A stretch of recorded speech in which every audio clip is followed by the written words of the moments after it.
ఉచిత కాన్పులు, సిజేరియన్లు మరియు అన్ని రకాల ఎమర్జెన్సీ వైద్య సేవలు ఇక్కడ అతి తక్కువ ఖర్చులతో చేయబడును. ఇట్లా చెల్మడ ఆనందరావు జనరల్ హాస్పిటల్, బొమ్మకల్, కరీంనగర్.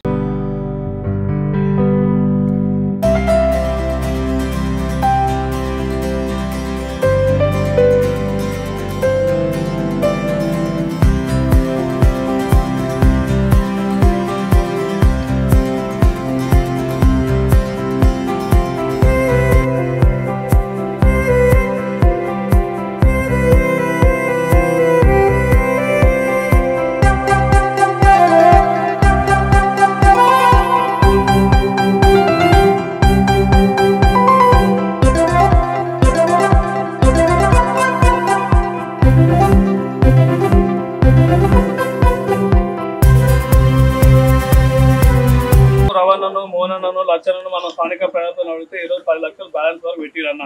10 లక్షలతో అయితే నేను సరిపోతాను అనుకుంటలేను. మీరు ఏమైనా అడిగితే డైరెక్ట్ కూడా చైర్మన్ గారిని మీ విజ్ఞప్తి, అవసరం ఉంటే అడుగురు, మాకు అవసరం లేదనుకుంటే అడిగే కూడా చెప్పారు. మరి ఏదైనా క్లియర్గా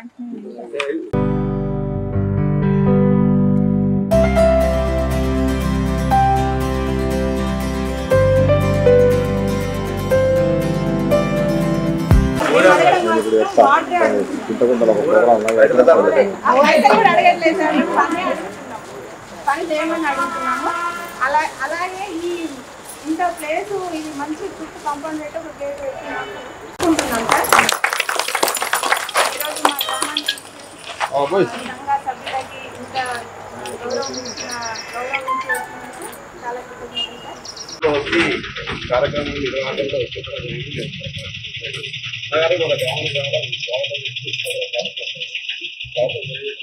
ముఖ్యంగా ఉన్నతమైన స్థాయిలో ఉన్న మా గ్రామ సమస్యలను కూడా తీర్చే అవకాశం కూడా ఎక్కువనే ఉంటాయి.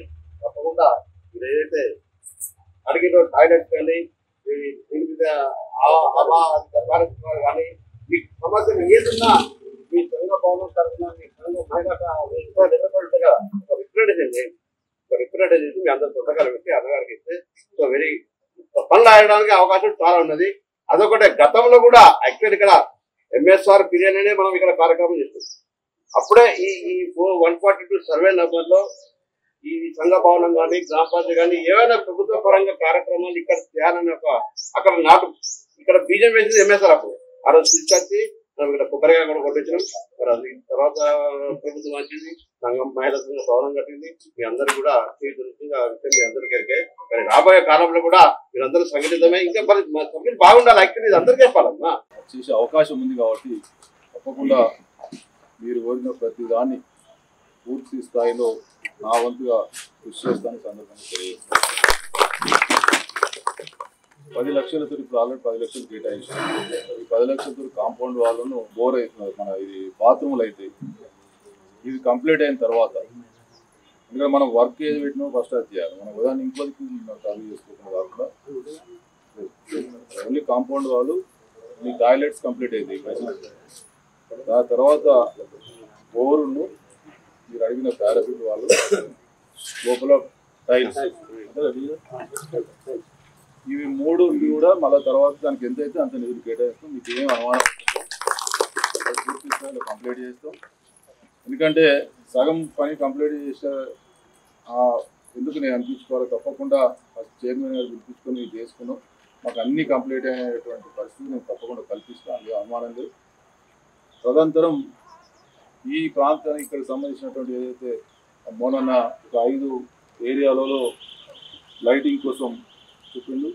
ZPHS, UPS, plumber lighting, Gouda సంఘం, సర్వే కాపం ఇవన్నీ కూడా ఐమాస్ లైట్లను అడిగిలో తప్పకుండా చేసి ఇచ్చేద్దాం. అందులో ఆనందం.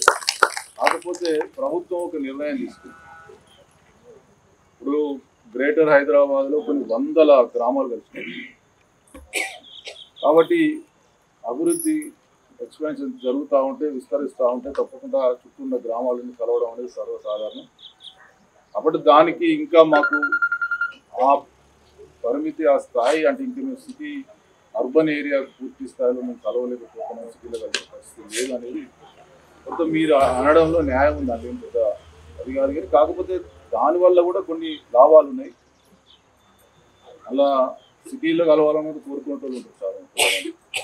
కాబట్టి దాన్ని ఇప్పుడు మనము ఇక్కడ ఈ వేదిక నుంచి దాని మీద నేను హామీ ఇచ్చే స్థాయిలో మనం లేము, అంటే నా పరిధి కాదు అది.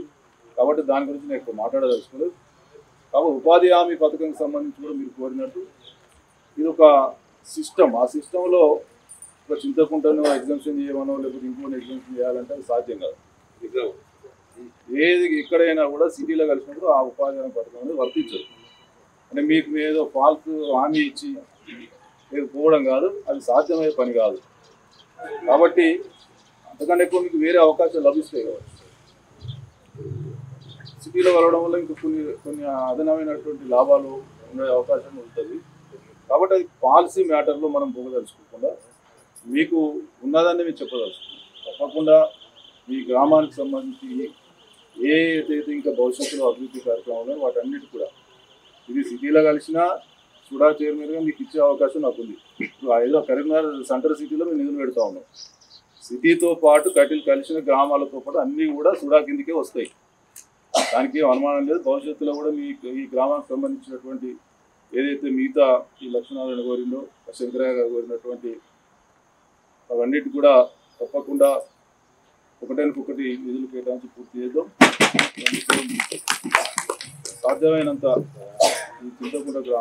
చింతకుంట సంబంధించి మహిళా సమాఖ్య భవనం, ఆ భవనానికి కాంపౌండ్ వాల్ లేకపోవడం, బోర్ లేకపోవడం, టాయిలెట్స్ లేకపోవడం, ఇవన్నిటిని కూడా ఇబ్బందులు పడుతూ ఉన్నామని చెప్పి మహిళా సమాఖ్య మరి అధ్యక్షులు సోదరుమణులు అంతా కూడా, అదేవిధంగా స్థానిక నాయకులు శ్రవణ్ కుమార్, పిట్టల రవీందర్, మడుపు మోహన్, అనిల్ కుమార్ వీళ్ళంతా కూడా మరి మా దృష్టికి తీసుకొచ్చినప్పుడు తప్పకుండా మరి వాటన్నిటి కూడా నిధులు కేటాయిస్తామని చెప్పి కాంపౌండ్ వాల్ను, టాయిలెట్స్కు, అదేవిధంగా బోరు, మిగతా పారాఫిట్ వాల్ ఇవన్నిటిని కూడా పూర్తి స్థాయిలో 15 లక్షలతోటి ఇవాళ శంకుస్థాపన చేసుకోవడం జరిగింది. అదేవిధంగా ఈ చింతకుంట గ్రామంలో చాలా ప్రాంతాల్లో చీకటిగా ఉంది. మరి చాలా కూడళ్లలో లైట్లు లేవని చెప్పినప్పుడు దాదాపు 5 ప్రాంతాలలో హైమాస్ లైట్లను కూడా ఏర్పాటు చేయడం జరిగింది.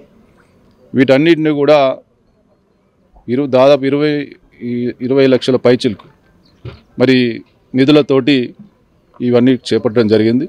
భవిష్యత్తులో మరి ఇక్కడికి వచ్చిన తర్వాత ఇంకా కొన్ని సమస్యలు వీళ్ళు చెప్పడం జరిగింది. భవిష్యత్తులో కూడా ఇంకా నిధులు కేటాయిస్తాం, వాళ్ళు అనుమానం లేదు. తప్పకుండా ముఖ్యమంత్రి రేవంత్ రెడ్డి గారి నాయకత్వంలో ఇవాళ ప్రజాపాలన నడుస్తూ ఉంది. ఈ ప్రజాపాలనలో ఎన్నో సంక్షేమ కార్యక్రమాలతో పాటు 10 సంవత్సరాలుగా అమలుపరిచినటువంటి రేషన్ కార్డులు కావచ్చు, మరి ఇచ్చిన హామీలన్నింటినీ కూడా ముందుకు తీసుకెళ్తున్నటువంటి ప్రజాపాలనలో తప్పకుండా మా వంతు కర్తవ్యంగా అభివృద్ధిని మరి ముందుకు తీసుకెళ్లాలనే ఉద్దేశంతో ఈరోజు ఇవన్నీ కార్యక్రమాలు చేపట్టడం జరుగుతుంది. మరి వీటన్నిటికీ కూడా నిధులు కేటాయించడమే కాకుండా భవిష్యత్తులో వీరు ఏదైతే కోరికలు ఈ ప్రాంతానికి సంబంధించిన కావాలని అడిగినో వాటిని కూడా అమలు పరిచేందుకు కృషి చేస్తామని తెలియజేస్తూ, మరి భవిష్యత్తులో మేము ఒక్కటే కోరుతా ఉన్నాం, ఈ మహిళా సోదరుమణులు కావచ్చు వీళ్ళంతా కూడా ఏదైతే మేము కార్యక్రమాలు చేపడుతున్నామో వాటన్నిటిని కూడా ప్రజల్లోకి తీసుకెళ్తూ ఇవాళ ప్రభుత్వ చిత్తశుద్ధిని మరి అందరికీ తెలియజేసుకుంటూ ఇవాళ మేము కనపరుస్తున్నటువంటి చిత్తశుద్ధిని ప్రజలంతా గమనించాలని ఈ సందర్భంగా తెలియజేస్తూ భవిష్యత్తులో కూడా ఇటువంటి కార్యక్రమాలు ఇంకా ముందుకు తీసుకెళ్తామని సందర్భంగా తెలియజేస్తాం.